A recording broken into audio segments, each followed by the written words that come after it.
Pour beaucoup de gens, la guerre est finie au Sri Lanka. Mais près de 300 000 personnes qui ont été déplacées par le récent conflit sont retenues dans des camps comme celui-ci à Menick Farm, dans le district de Vavuniya. Parmi elles se trouvent 60 000 enfants.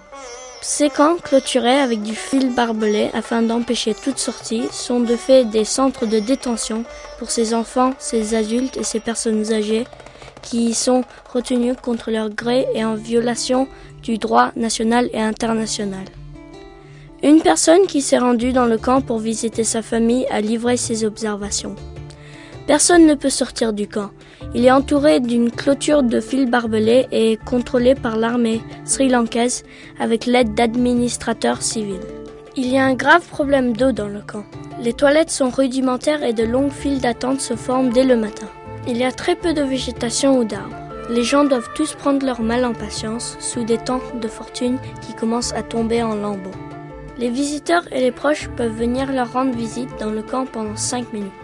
Le monde extérieur ignore tout cela car les journalistes, les travailleurs humanitaires et les représentants politiques ne sont pas autorisés à parler directement avec les personnes retenues dans les camps. Il faut que les gens qui vivent dans ces camps puissent se faire entendre. La Constitution du Sri Lanka garantit le droit de circuler librement pour tous les citoyens du pays. Ils ont aussi le droit de choisir leur lieu de résidence.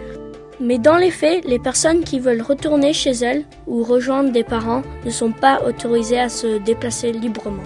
Le gouvernement doit garantir la liberté de circulation de toutes les personnes qui sont de fait retenues en otage dans les camps.